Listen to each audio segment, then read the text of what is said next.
Everybody, welcome to the Funded Trader Podcast. I'm joined today by Brandon. After some technical difficulties, we're officially live. So Brandon, welcome to the podcast. Good to have you here. Thank you. Yeah, thanks for having me. Yeah, so tell us, you've been a trader with the Funded Trader for how long? Basically since I started trading about 2 years ago. Really? Yep. 2 years ago. All right, so obviously we've done some business, me and you, in the past. So it was nice recently to see that you got some payouts, but give me the whole story here. So got some payouts, did some challenges. From the beginning. Yeah. So I think I was working in a pretty comfy job prior to learning what Forex was.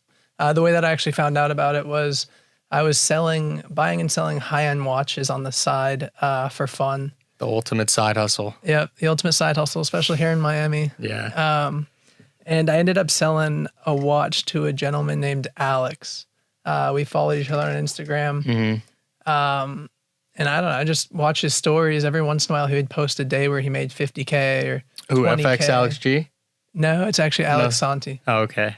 Yep. So he would have, 50K days, 70K days, 30K days, back to back to back. And ultimately, I just responded to one of his stories. And I'm like, hey, how much capital are you working with here? And I was thinking 10, 20, 30 million. Right. And he was like, no, man, like my account's got like 100, 150K in it. And I'm like, so you're having like 20, 30% days. And he's like, yeah, not all the time. But like, yeah, this is, you could call this the norm. So that was kind of the first time. So Instagram guru. Yeah. Show some big days, get looped in. Yeah. Like everybody, right? Yeah. Literally. And I kind of got my feet wet in it. And ultimately, I think I ended up quitting my job about 6 months later. God damn. Maybe a little premature. I hadn't yet become consistently profitable before I quit. Mm-hmm. But I knew that. And what was your job that you had? I was working in private equity. Okay, so you had a pretty good job. Yep. And I ended up quitting it before I was profitable, which I don't know if I'd recommend or not, but I knew for certain that this is what I wanted to do the rest of my life. Mm-hmm. I just was hooked on it. I loved it. It matched kind of everything that I was looking for. So I ended up taking the plunge. So I ended up quitting my job. I've been self-employed for about 13 months now. And how old are you? 29. 29, okay. As of a few days ago. The big leap. Yep. So I just took Happy the plunge belated birthday. Thank you. There you go. Took the plunge in. And yeah, it was brutal. It was tough. It was difficult. It still is. Going from like big security, financial security to like just uncertainty. Yeah, a bi-weekly paycheck. You kind of have to like mess up big time to get fired. It was a very nice, safe job. And I'd say that this is the complete opposite. Right. Where was your job based out of? Where were you living? It was in Miami. It was in Miami. Yeah, okay. I've been in Miami about 4 or 5 years now. So you were living the dream. Private equity, Miami. Yep. So going to the office, obviously. Yep. Yeah. Yep. So I think for me, this is a little bit of a J curve, right? Where I left the job. I'm kind of taking some time to taking the plunge, be in the to red, come back, per se. And then, the plan is that hopefully this investment in myself will yield fruitful. And there's 20, 30 years down the road of trading, which is a pretty nice and chill, easy lifestyle if you do it correctly. Yep. Right? Not working long hours, no boss, work from home, kind of doing your own thing. It's got all the perks. Yeah. And I think when I, as I compare and contrast what I'm doing now to the old job, the old job is like you look forward to the weekends, you hate Monday. And I think it's pretty cool that I think I could speak for a lot of Forex or day traders when I say that, weekends, they're great, right? But like you don't really look forward to them because you can't really trade on them. And Mondays are awesome. You get to Mondays, like I look forward to all weekend. It's a much different lifestyle for sure. I mean, of course, when you love what you do, it's going to be more enjoyable, right? Yeah. But I want to ask about, obviously it's probably like been tough going from the job getting steady income, and then coming into this position where you're kind of, especially trading, you're putting up money, right, to make money. You know what I'm saying? Like, how have you dealt with that? Yeah, no, it's been tough. Yeah. There's been a lot of frustrating days for sure, weeks. And it's different, right? At your old job, or at a normal job, you can't really lose money unless you do something really wrong. I mean, unless you're on the weekend, you blow all the money you just made. But. Yeah. Whereas with trading, you can lose, you can win. You have red days, you have green days. So very, very different. Yeah.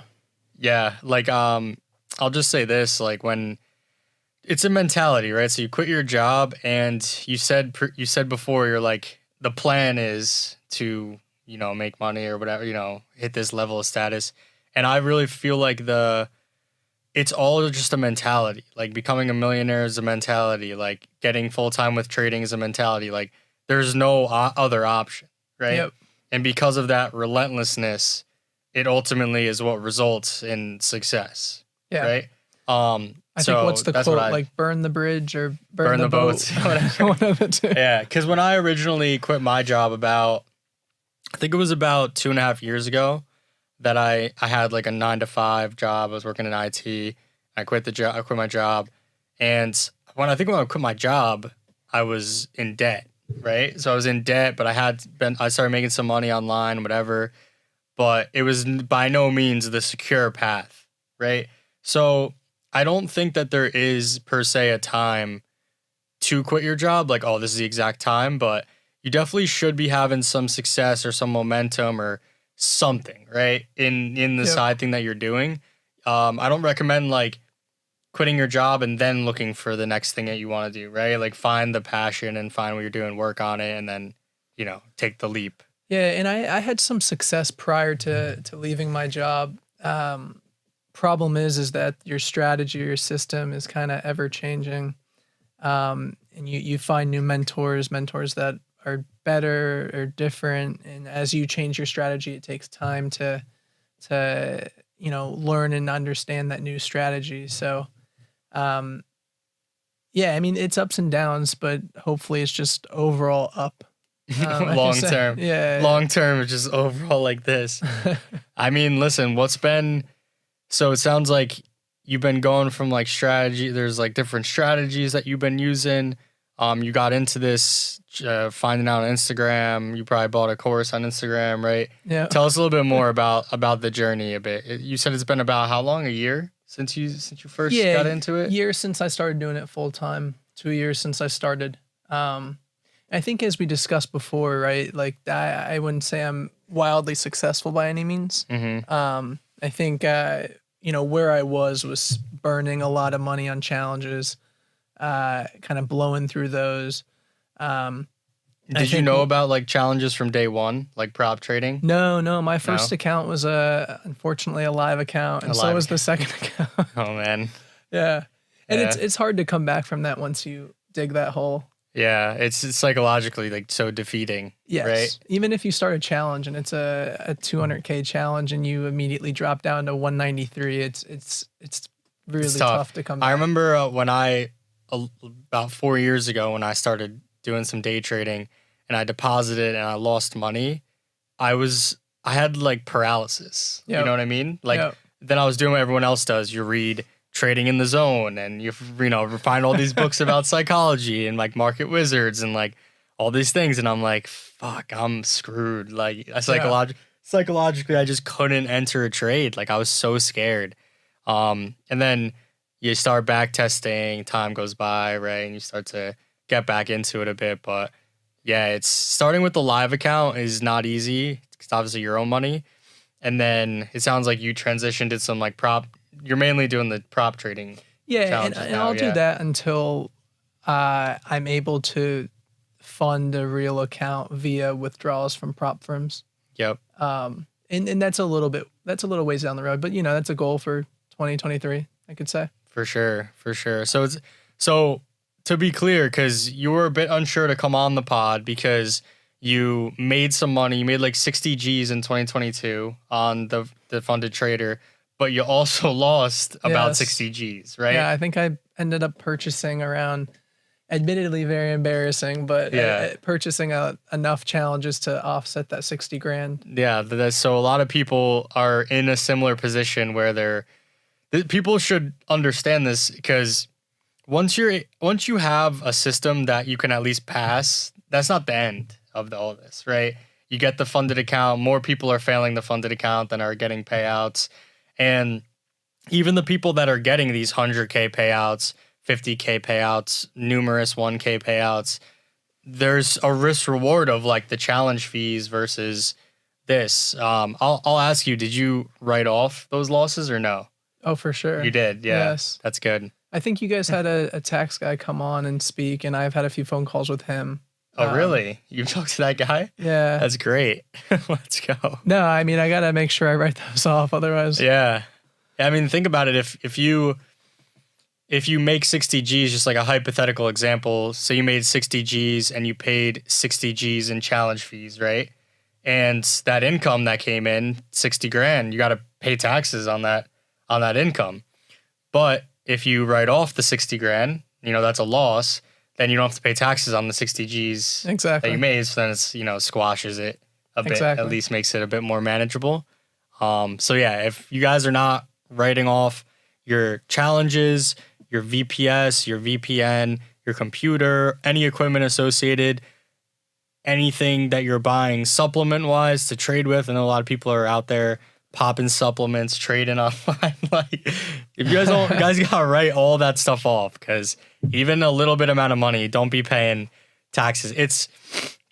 Or be paying taxes, but don't be paying more than you should be. Yeah. And I like to, obviously, I mean, everyone does like to write off as much as they can. Yeah. So if I go to FX Summit for this year, or if I pay for Wi-Fi or anything like that, I obviously try and write off as much as possible. So taxes is like a big thing. So what are some, I guess, write-offs, like creative write-offs that you've done? Anything creative at all or no? Not yet, I would say. Yeah, I mean, I don't really think you can do rent if you live in the home, or I think you can only do your rent if the business is profitable, which it's not. Yeah. I know that you can only do meals if you're with a client.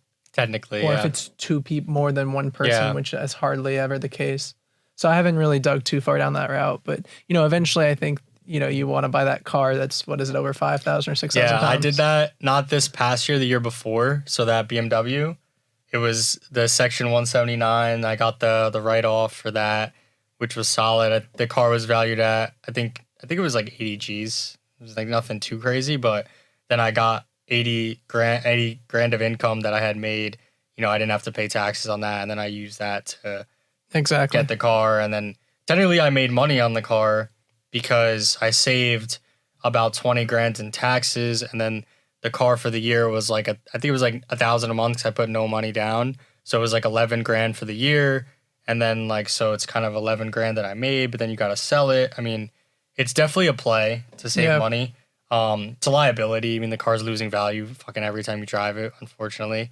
So I'm trying to get more creative with the write-offs. I'm like looking into different things right now. One of them is like going to a different country. So I've the looked tax into haven this, thing. yeah. So I've been doing a bunch of research on this because I'm fucked with taxes. Like, I'm talking, I owe over $1 million, right, in taxes. Like, it's bad. So at this point now, it makes sense for me to go to, I don't know, somewhere in the Caribbean, which has lower tax rate, because every percent that I get knocked off is a good amount of money. Yeah. And it definitely makes sense for you to invest in some really good tax accountants. You got to buy your way in. You got to like buy real estate, get the residency, and then it's more like the accountants. They got international accountants got to advise you so you don't do nothing too crazy. You know what I mean? But yeah, I'm definitely at that stage right now where I'm just trying to figure all that out, because it's just tough. I mean, I look at it like this: the president of literally the country, Trump, this guy's tax returns came back. He's paying less in tax returns than me. Yeah. He's and a the whole billionaire. situation with Amazon. Like, Yeah. the guy's like a billionaire. So Yeah. there's gotta be a way to do everything. So I'm just trying to figure it out. But yeah, so what kind of keeps you motivated to keep trading, the challenges, right? Like what drives you? Yeah. So I think it's just that overall, like the eventual goal, right? Is like I envision what would happen or what my life could look like if I were to stick down this path, right? And follow my plan, all that. And ultimately, it's just a life where you work very little. Hopefully, trading at that point's not stressful or hard. It's kind of straightforward, simple, not emotional, and there's no really upside on your income. It's pretty. I think trading. One thing that's cool about it is you can scale pretty quickly. Oh yeah, 100%. Yeah.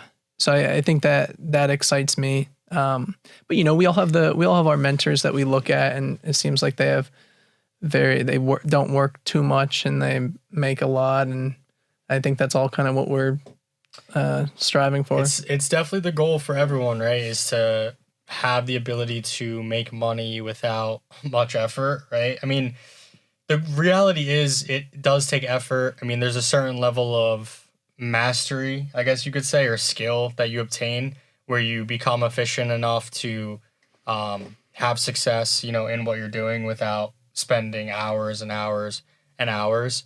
Like how do you think you're going to get there? Like, what is the path there for you? So I've experienced this exact thing in other aspects of my life in the past, right? I think like golf's a good example for me. When I was learning how to play, when I was getting good, it was hard, it was stressful. I put in the work. It was, emotionally wearing. And then eventually, it comes to a point where over months or, there's a certain period where it kind of flips, I'd say, where it's just easy and it's simple. And I really think that the only way to get there is by putting in the work, putting in the hours, and putting in the work in the right, say, direction or in the right buckets. And I think we can twist that back to trading in the sense that, one thing that I've been really passionate about the last kind of 6 months to a year is to really kind of slow down with all the technical studying, the back testing, all of that, and really just focus on psychology. And I think that's already reaped a lot of rewards, and that's kind of the way to push into that next level. Yeah, for sure. I mean, like you said about the golf, I'm currently, this past year I started playing tennis. And it's very similar to what you said, how at first I have some talent, but I sucked, right? Like I just sucked, and I just knew because of previous experience, you just got to keep pushing, keep practicing. You feel like an asshole because you can't do like the bare minimum of stuff. Yeah. And then it's like all of a sudden you figure out to put your foot like this on the backhand and like how to swing and like follow through. And it like all starts to click. And now you go from hitting the ball like out of the fence to like placing it on the court. Yep. You know what exactly. I mean? Like, exactly. It's so crazy how the mind works. Yep. But yeah, like you said earlier, I was hesitant about coming on. But I think after thinking more about it, you have the small sliver at the top that are really profitable. I call those like the mentors. Mm-hmm. The guys underneath it I think is kind of where I'm at, where, 1 out of every 2 challenges I'm passing to become funded. There's withdrawals once a month or so, but I'm still spending money on challenge fees. Mm-hmm. You're kind of just at like the break even point. The break even point, yeah. And then you have that lower bucket where it's kind of where I was this last year, where you're just kind of blowing a lot of money on challenges. And I think that most people do fall into that lower bucket. And I think that, me kind of emerging out of that lower bucket and kind of becoming more of a break even / profitable trader. I've learned a lot from that, and there's probably some good advice that I could pass on to the guys that are still stuck in that lower bucket, which I do agree is probably a majority of the population. Oh no, it's 100% the majority. We put some numbers out there, how many people past phase one, it's like 30%, 30%, about like 30 or 4. The pass rate on phase two is a little bit higher because the percentage is lower, right? Yeah. And then it's like the amount of, by the time you get to like people that actually get to a payout, it's 100% lower than 10%, right? Like there's not a lot of people getting to payouts. So like you said, there's something to be said about someone who has emerged out of the dungeon per se, right? The dweller, the bottom, and they're now break even. You're not only break even in the sense that you're break even trading, but you're getting payouts. Yeah, and ultimately I have to remind myself too is when I do get a funded account, technically I've made zero money, but I also have made 20 to 25 grand through passing phase one, passing phase two. So there's a little bit of work to get to actually achieving or obtaining a funded account. Right, because you're kind of like, that's like a fucked up situation psychologically. Yeah. Because you've actually made percent gains on the demos, on the challenges, but those don't necessarily translate. So that sounds like something where it's like getting a not a refund, but like a percentage of the challenge profits would kind of be huge. Yeah. I don't know if have you guys looked into that? We ran some promos with that in December. Yeah. So we did 15% from phase 1 and 2. We ran the promo for in total probably about a month. So we're kind of testing right now to see, is it sustainable to pay people out strictly from the demo challenges, because we can't do anything with them like for as a company. But obviously people want to be rewarded for the time they spend and everything like that. So we're kind of putting together the analysis now to see if it's sustainable. I think there's 2 other companies that currently do it where they give you the challenge profits. But yeah, it's something we're looking into, and it sounds like obviously there'd be something beneficial. Well, if cool with you, I prepared just a little bit that, I thought would help move people from that lower bucket to kind of the middle bucket. And yeah, I was going to ask, give me, like, we were just talking about tennis, golf, like what are the foundational things that you need to do to get better? Yeah, I think as I look back at the last year or so, when I kind of really didn't have a job and just really had a lot of time to study and to read and to listen and to even watch a lot of podcasts like this, I made just a little list of things that I not only helped me, but I've seen from trading groups that I'm in are definitely valid amongst everybody else. So I guess I can start the first. Let's hear the list. The first thing I had is when you realize that your ideal strategy is not likely your mentor strategy and it's a rendition off of it, or it's a little bit different than your mentor strategy, is usually when, or at least for me, when I kind of made it to the next step, and that kind of helped push me along in my process.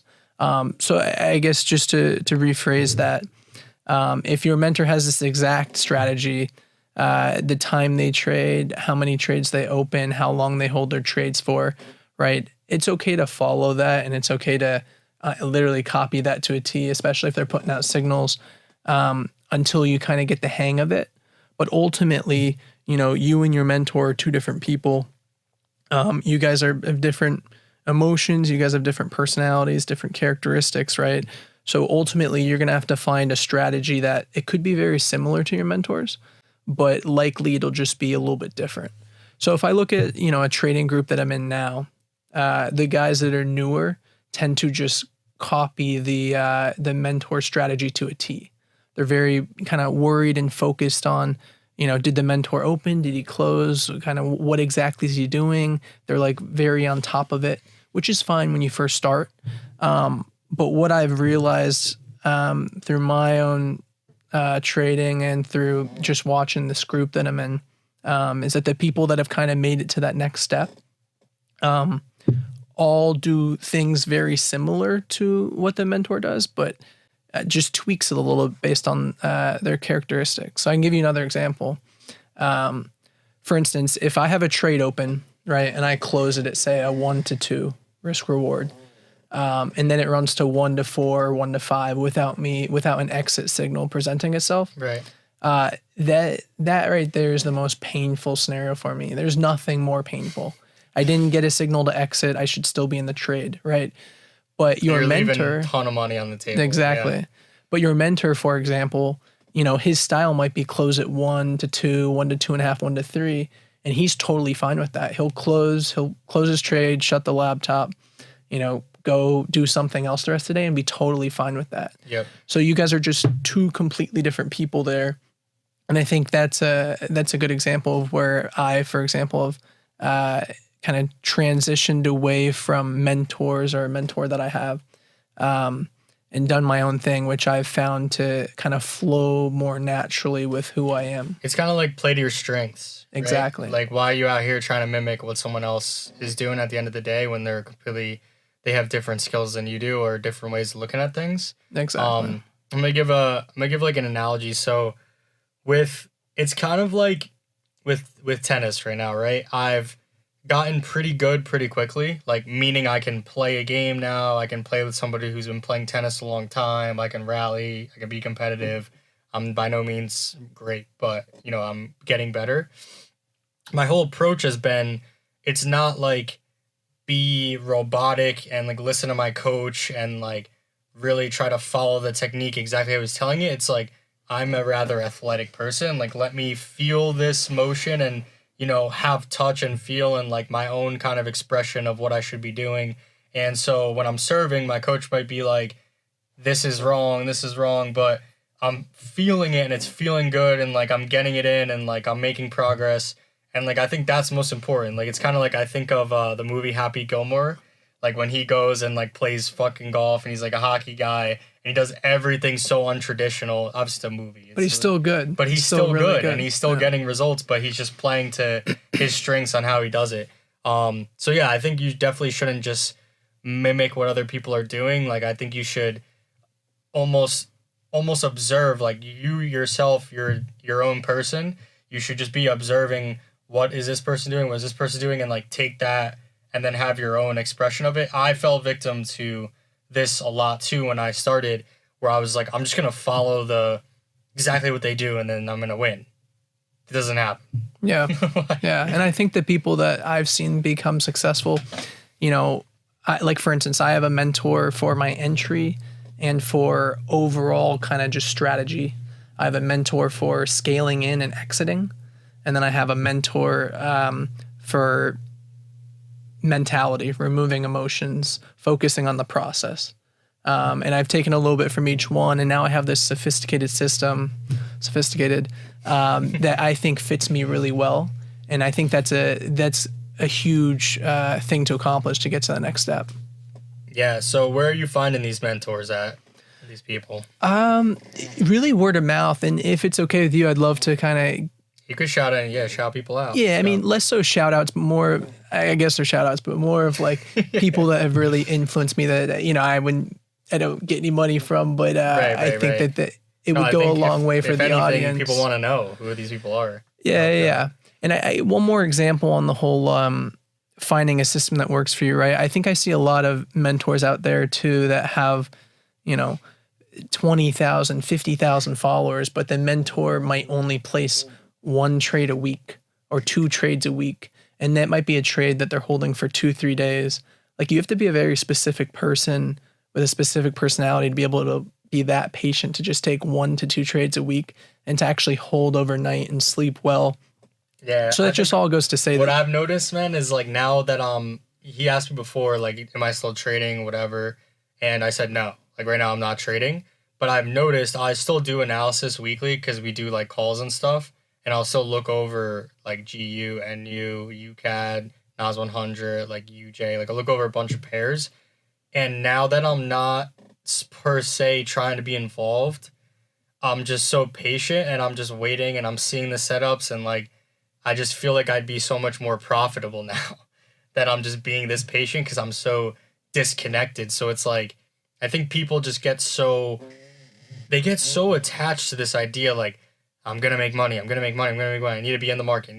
There's a rush to do so. There's a rush, and then you fail because of the rush, because you're clouding your judgment. And yep. So how do you... I'm a victim, for sure. Yeah, how do you, like, how do you deal with that? And it sounds like you're trying to work through it right now. What's the play on that? On the whole, don't rush the process. I think that I just think that comes from feeling burnt, from losing money, from, I don't know, like looking at your bank account and your financials and being like, damn, I don't know why I'm buying a new challenge every week. That comes They're from expensive. Speaking on you saying you're feeling burnt, that comes from not celebrating anything. So think about when you're winning. You're winning, you're celebrating, you're taking some time off, you're clear of mind, you're winning, right? You're coming back in, you're like, I'm gonna crush it, good mentality, positive, right? When you're losing, it's like, fuck, I suck, like, I need to make money, like, I need to come back, the mentality is so negative. And then that's how you kind of, like you said, you're kind of just burnt out. Like, yeah. I think I could speak for all traders when, there's definitely been plenty of times where you have a brutal morning and you're like, damn, I just need to take a nap right now. And I think after, a lot of those, it's like, all right, eventually you're pushed to a point where you change. There's many of those. Yeah. Many of those days. Yeah. So I guess back to my other point, I have different mentors for my different entry, scaling, exit, all that. And it might be helpful for the audience. So I guess I can start with entry. The mentor that I use for kind of overall entry, when to enter a trade, how, why. His name is Vladimir. His Instagram is Vladimir Official. I think that's Bladimir. And he's also got a YouTube channel called We Just Trade. So I've been with him for about a year. The thing that I like the most about him, obviously the system, right? But I think it's nice too to have a mentor that, isn't very big on like Instagram per se, where, not like buying new cars all the time and flashy. It's nice to let's just focus on the trading. Let's not kind of dive too much into, where we're going to dinner tonight and this and that, which I just find nice. I think that fits my personality a little bit more. And then the mentor that I use for scaling in and exiting trades is a gentleman named Tom Hugard. He wrote a book called Best Loser Wins. The book was revolutionary for me. And not even necessarily like the book itself, but just the title. The title was just incredible. And the more time I like thought, what does Best Loser Wins means? The more it just kind of made sense. And basically what Best Loser Wins means is, everybody gets presented or gets put in situations where they're losing, whether it's a trade and drawdown, whether you've lost a few trades in a row. And it's kind of the person at the end of the day that, regardless of how much they're beaten down, they just keep their head up and they keep going. And I've seen that is the person who wins. And I've seen this across all facets of my life, of other sports and everything. He talks about how Luke Donald, a golfer who was, 20th in the world at the time or nowhere near number one, said to Tom, what separates him between Tiger Woods, who was one at the time, number one in the world at the time. And Luke said our physical and the game, the way we swing the club, the way we hit the ball, everything's identical. I mean, by no means is he better than that at me. The only difference between me and Tiger Woods and why I'm ranked 20 and he's been ranked number one for a couple of years in a row now is that when we both have a bad hole, say 16's a bad hole, he comes back and kills it. He comes to 17, clean slate, nothing ever happened, and he just kind of takes the step ahead of everybody else, because I'll get to 17 and I'll just still be bummed that I missed that 5-foot putt. And I've watched it in everything now, and the more that I've kind of seen it in other parts of life, the more it makes sense. The other day, I think the Jags, I forgot who they played, but Trevor Lawrence threw 4 interceptions in the first half. Right. Everyone, I was at dinner with a bunch of friends and everyone's betting on him to throw a 5th interception. And what did he do? He came back and threw 4 touchdowns that second half. Those are some bad bets. Those are some bad bets. Threw 4 touchdowns in the second half. Shit.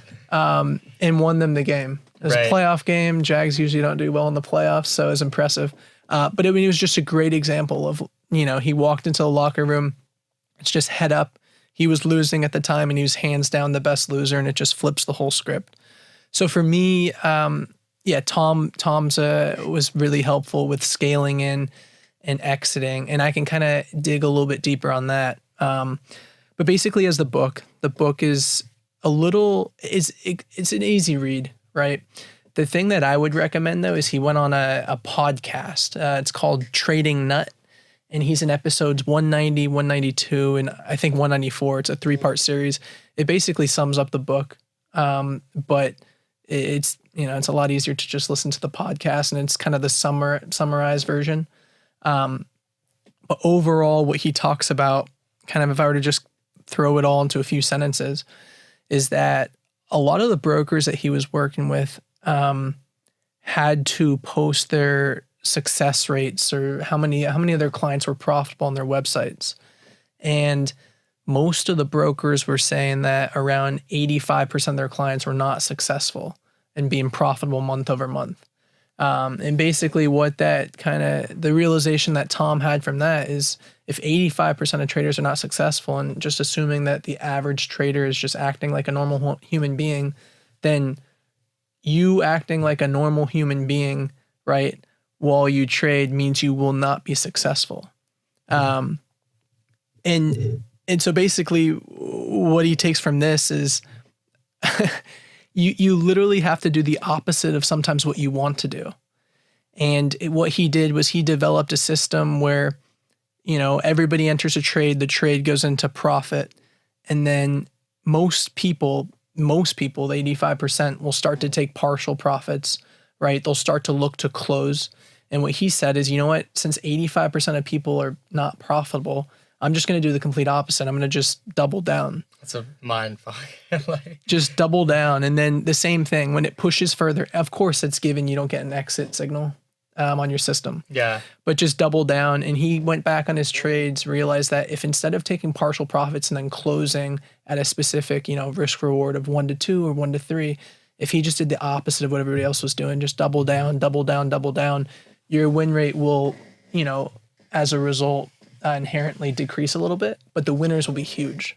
Right. That's like huge. My blackjack strategy right now. It's if I win, I always bet the next bet 25% more or 50% more, and it's currently a break-even strategy for the most part, but it's a very similar concept. Yeah. It's kind of like, what should you do at that point? Should you double down? Should you take off? Whatever. It's a very, very interesting point. Yeah, and I think that really kind of pushed me out of that lower bucket that I talked about into the middle bucket. I think my win rate dropped just a little bit.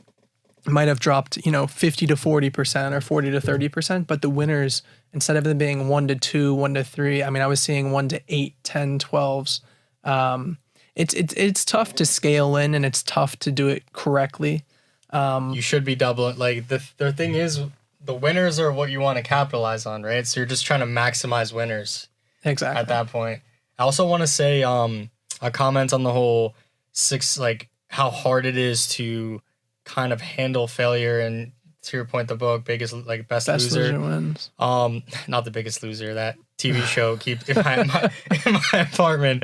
That TV show is like on every TV in the lobby every day. I don't know why. But one thing that I used to do when I was kind of in the gutter was I used to write this quote. It was the success is the progressive realization of a worthy ideal. So anyone that has a goal and is working towards it is successful. So I changed the way that I define success because I was losing money and I was failing. You know what I mean? Failing. So I was like, all right, I have my goal of making money trading, doing business, making a business, successful business. I'm working on it every day. I'm showing up. That's success. I defined it as that.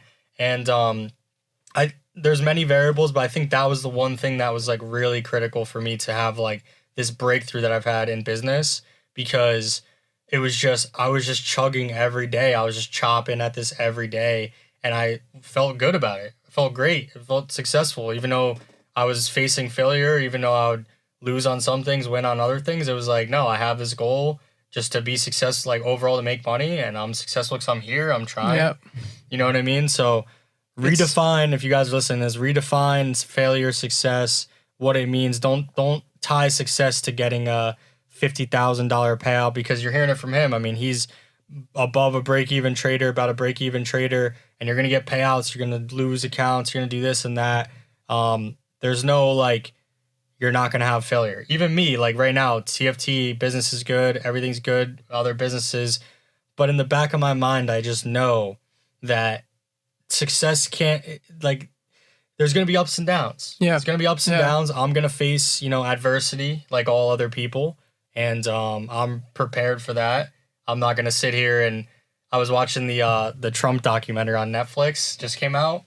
And he started a casino in Atlantic City. At first, they were going really well, and he was making tons of money, right? Tens of millions of dollars a month. So he just doubled down, went on spending sprees, yachts, buying like everything, right? Everything he could to like a building in New York City for $500 million. Like he bought everything he could. And ultimately, he defaulted on loans and put himself in a bad position financially. His image got fucked because he didn't remain humble and he didn't expect that at some point he would lose.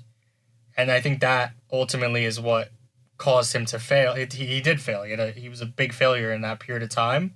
So you can't I think win. he bought an airline too, no? And he bought an airline. Went under. Yeah. Dude, like everything he bought went under. Yeah. It's funny you mentioned redefine success though. That was kind of the third point I wanted to hit. So I have the mentor for entries, the mentor for scaling in and exiting, and then the other mentor, which I mean we all know is Mark Douglas, and really really big on mindset. He's the mentor on mindset, and kind of the one thing there that I wanted to talk about was he helped me redefine success in trading. So before, I think when I was in the slower bucket, I would measure how successful I was based on how much money I made that day. Right. But the problem is sometimes the market, your system during that day in the market only gives you 2 losers, right? So if I have 2 losing trades, right, I followed my system, but there's no reason I should be down on myself, right? There's other days where your system produces wild results, right? And it's also not so great to be in a state of euphoria, right? Where you're overconfident, overexcited, over happy. So ultimately the goal there is to just measure your performance based on how well you're following your system. I didn't want to interrupt you, but I was literally going to say that because that's what you should be doing. Yeah. So I'll give you a few examples. If I have an 8K day, pick a random number, right? But my system made 20 grand, right? There's no reason I should be celebrating my 8K day. That's not a good day.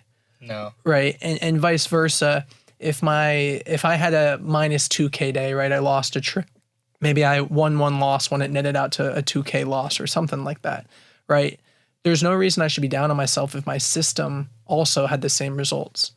So for me, moving to that next bucket, it was definitely measuring my performance based on how well I executed on my system rather than what results I got.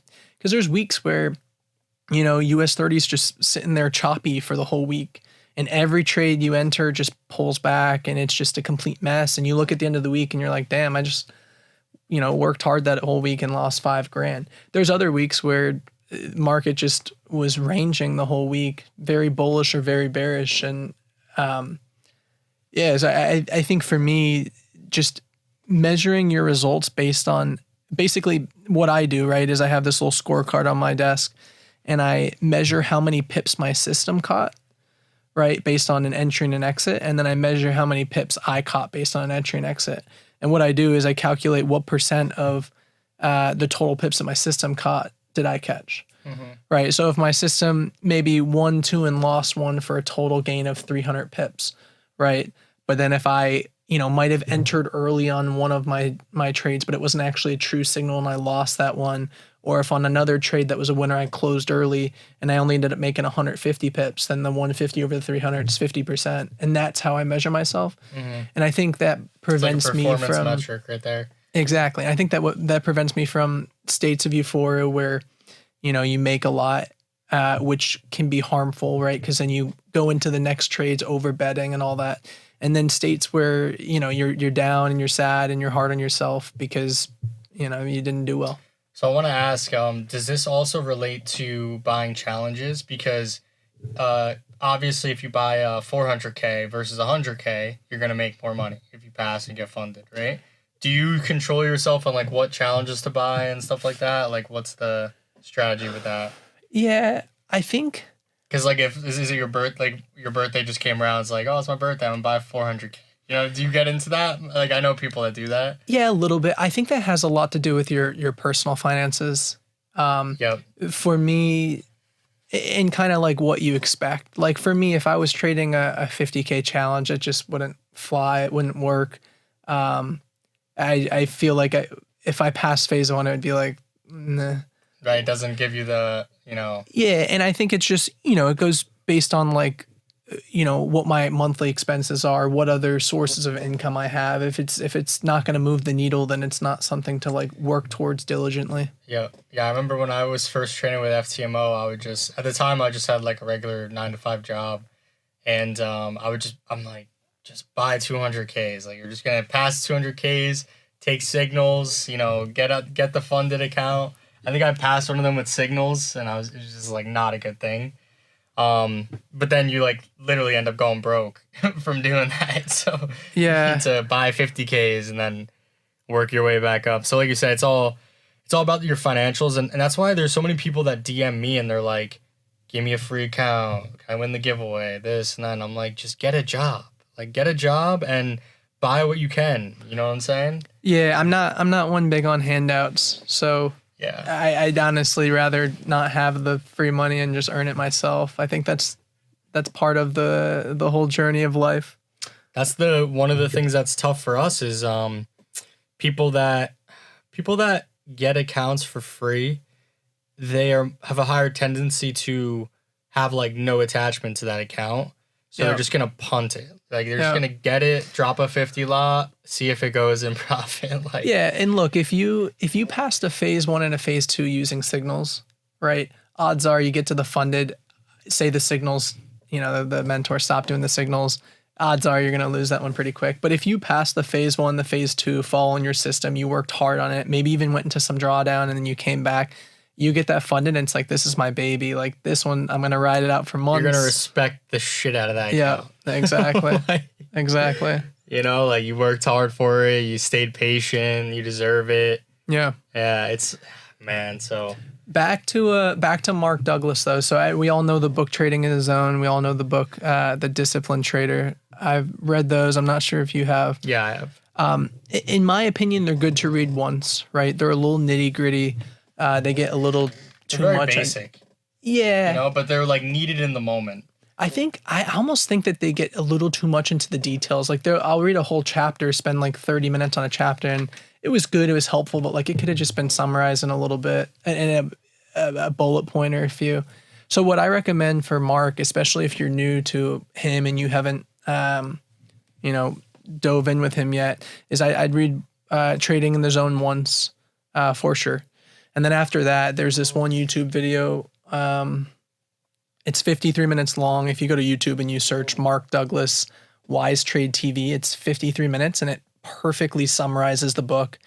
I feel like I'm always in the car for an hour. I just like throw that thing on. I've listened to it 100 times. But I think for most of us, right, it's implementing, like forcing this into your head. And I think a lot of it requires you to listen to it and watch and read it over and over and over again. So that 53-minute video, definitely check that out. It's worth watching 100 times. What are some habits that you get into that help you kind of stay focused, stay disciplined? Yeah, I'll give you a good one. This one's actually by Mark. So one thing that Mark hits on is that a lot of us, without digging deep into the whys of everything, a lot of us don't fully understand how a technical method works, right? So if you have a technical method that has a 50% win rate, which I think is somewhat common, right? Basically, those that would be over a series of 10 or 20 or 30 trades, that 50%, right? And you don't know what the order of wins or losses will be. It could be win, loss, win, loss, win, loss. It could be win, win, win, win, loss, loss, loss, loss. But ultimately, at the end of the day, you'll find that you eventually get back to that 50%. Obviously, the more N you have, or the more number of, say, coin flips that you do, the closer you do get to 50%. But I think what that really helped me understand is that basically what I do is I'll literally take a coin, a quarter, and I'll write W on one side, L on the other for win or loss. And I'll sit there with a piece of paper and I'll write 1 through 20. I'll flip it and I'll just record the whole thing. And I'll sit there and at the very end, I'll just calculate quickly what the win rate was. It's always 46%, 48, 52, 54. But what I notice as I look through the list is that sometimes I'll get a string of like 4 to 5 losses in a row. Sometimes you even get a string of like 7 in a row. Right. And then you get like 6 or 7 heads in a row. And I think for me, this was just doing this exercise, having this habit over and over again, was really helpful to realize that I really, when I enter a trade, have no idea whether it's going to be a win or a loss. No one knows. You don't know until after the fact. And not only that, but you have to rely on other people in order to make you a winner. Right? So the second I put on my trade, I can't make myself a winner. I just have to sit there and wait. There's nothing I can do. Right? So I think what that does is it helps eliminate all the hoping, the wishing, and it helps remove the expectations. Right? I think what I see is a lot of traders come into, a Friday, for instance. They're like, damn, it's Friday. I got big plans this weekend. It's going to be expensive. I need a big trade. And you put a lot of expectations on this one trade, but ultimately, and then the trade goes wrong. Right. And you're like, oh, shoot, Your like weekend's now. ruined. Yeah. And it's like now there's another opportunity presenting itself. Like I'm going to risk more on this one. Right. And hopefully that'll make up for it. And then you have another loss. And ultimately, when you stop putting expectations onto singular trades and you realize that ultimately, if your win rate's around 50%, it really is just a flip of a coin. You really have no idea. It's just guessing. That helped me remove expectations from the whole system. And when you remove expectations, then, your emotions don't get crushed. It's all about the system. Yeah. It's all about the system. So you have the system down. You got to follow it. I like what you said about like removing all the emotions from it, because the reality is you have to show up, right? You have to follow the plan. The more you deviate from the plan, the more emotional you're going to get, because you don't know what's going on, right? When you're deviating from the plan. So, I mean, listen, some big time nuggets being dropped here. Big time. Obviously, you've done a lot of work, like, to understand yourself and the system and all this stuff. Yeah. And it's nice too, because in my mind, it's not work. I'm very passionate about it. It's funny when people ask me like, how much do you work now? I'm like, do I work? Like, I don't feel like I'm working. Tell me about some other things you're doing besides trading. Like, I mean, they could be finance related, but besides day trading. Yeah, I'm pretty passionate about these trading bots that have been floating around. There's a lot of them. Yeah, and they're freaking crazy. Yeah. Each one has their own caveats. Each one's a little messy in their own way. What's your favorite one right now? Because I've been in a bunch of them. I honestly can't. I wouldn't recommend any to anybody. I wouldn't want to be held liable for anything. I think it's just they're fun and they're cool, and it's fun to like invest in a new bot, watch it trade, see if you can understand why it's opening trades, why it's closing trades, how it works. It's fun to do all that, and it's fun to vet them too. Hey, should I put more money in this one? Percentage of bots that are Ponzi schemes. Yeah, touchy subject right now. Yeah, the percentage of bots that are. I mean, for the people that ask like, are prop firms Ponzi schemes and all this, I want to define what a Ponzi scheme is, because I recently watched the Bernie Madoff documentary. That thing was interesting. And what he was doing was taking people's money, right? And there were no trades, right? There's no trading activity. There's nothing. He's printing trading activity. So he's faking the trades and then telling them that he's making a profit. He's relying on most people keeping the money in because they want to be in, because they don't want to lose out on the opportunity to make those dividends every month, right? And then the people that are like, fuck this, give me the dividends or give me my deposit, it's from more people depositing, right? So why are prop firms different? Because everyone's like, oh, people just take challenges, the challenge fees cover the payouts. It's what everybody says, right? The reality is even if there was no trading activity amongst the firm, right, and the Cayman, whatever, there was no trading activity, the market, it's like the casino. The market is creating odds. The traders are taking trades. They're failing, right? So there's a certain failure rate. And ultimately, that those people that fail, that money becomes accessible to the firm as profit. And the firm could do whatever they want with that money, realistically. Everyone should know this, right? So I think what's different is there's a product that's being traded ultimately with companies like ours. And I think most of the companies that will have longevity in the space, there is actual trading activity. Like we have a margin account, we're connecting your account, we're routing the trades, right? We're attempting to make money or de-risk ourselves, hedge against you guys. So there is trading activity. So yeah, we have attorneys that at least advise us. I can't speak for any other prop firms because some wild ones out there. Yeah, but we talked about that. They wouldn't even touch us with a 10-foot pole, these people we work with, if there wasn't legitimacy behind the business operation. Does that mean we're making tens of millions of dollars a month trading? No, right? I'm not here to disclose our whatever. But is there trading activity going on? Yes. Is the vision of the company to monetize the data, right? To have a fund, to continue to have strategies? Yes. Like that is the vision of the company. That's what we're working internally to do. But going back to the bots, you have any questions about it? You go ahead.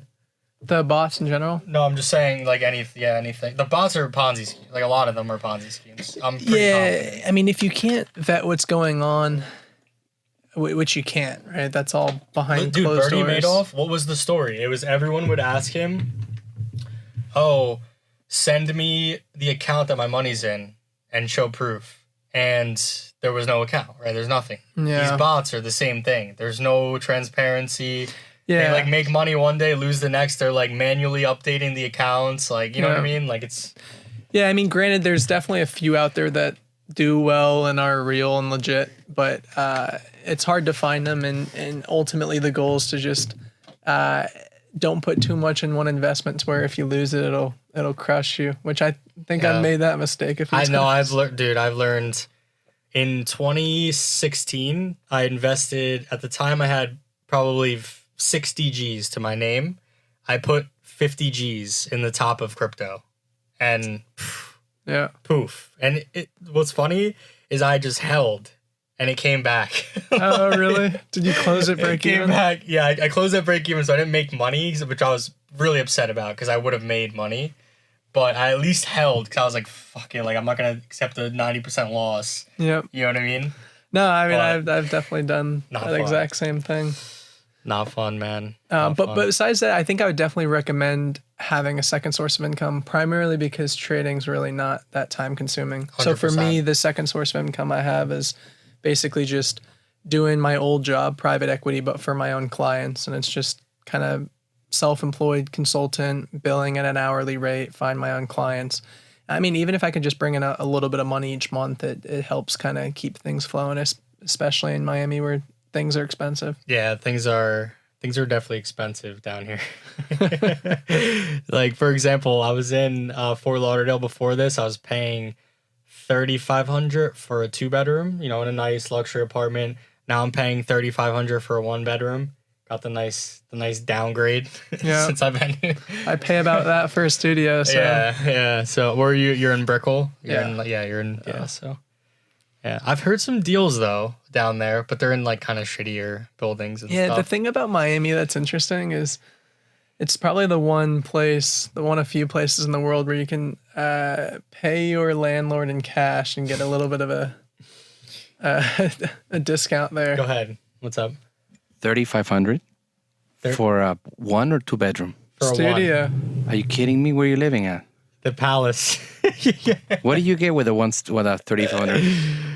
Oh my God! Where do you live? The Palace. So mine is it's a studio. There's no doors. It is cool though. It is building or something? I'd say it's luxury kind of. It is cool though. It's a loft building, so it's there's stairs in it, 2 floors, but it's still just your little whole, you have like box. the bed on the top. Yeah, exactly. Oh, dude, that's my favorite layout. So it's like a 1-bedroom kind. Miami is very expensive.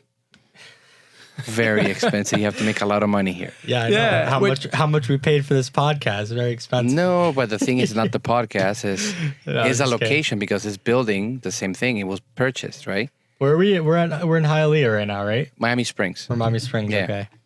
But we're next to the airport, close to Doral. So Doral is very expensive. Doral, yeah. That's like kind of the... So you're in an apartment right now. What's the goal? To get into a house or... Nah, I what's mean, the plan? the goals just become a profitable trader. I really don't have... I think I walked into 2022 and I sat down for, handful of hours and made this long, like, New Year's resolutions list, extremely detailed, like all facets of my life. I think I realized kind of coming into 2023 that a lot of the times I might have looked at the list a few times. This year, 2023, there's one goal. It's focus on the thing that I'm passionate about, trading. Right, focus like you on my put yourself career. in so many different directions. Yeah, and it's just one thing, become a profitable trader as soon as possible. Yeah. Not to rush it, because we know what happens when you rush it, but... Yeah, I mean, listen, man, there's definitely... The opportunity's here, right? You've had some break-even moments. You've had some good moments, some bad moments. What's some advice for the traders out there that are not really seeing success right now, right? They want to get over the hump. They want to get to kind of more where you're at. What's some advice for them? Yeah, I think my advice would be basically those few key things that I listed out. One, find a mentor that has a good strategy, but ultimately just realize that their specific strategy is probably not going to work for you and that you're going to have to tweak it to kind of fit yourself. And that'll take time. That'll take trial and error. So that's kind of the first. The second is I would definitely dig into Mark Douglas for sure.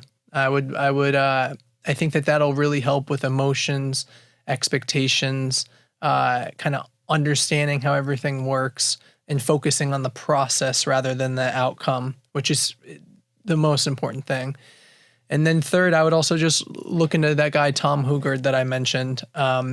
He's got a successful channel, and the book Best Loser Wins really did change my life. So I think my suggestions would be, I don't know it all, but these guys are good. This is where I found success. I would definitely look there. Yeah. Let's go. Well, listen, it's been a pleasure to have you on the podcast. This has been another Funded Trader podcast. For anyone interested in how you can be on the podcast, you have to have a payout. You need to be a funded trader with the company. If you are one of those two, we will invite you. We're down to have anybody on. We're having the next one in 2 weeks down here as well. So someone's actually coming out here from Georgia.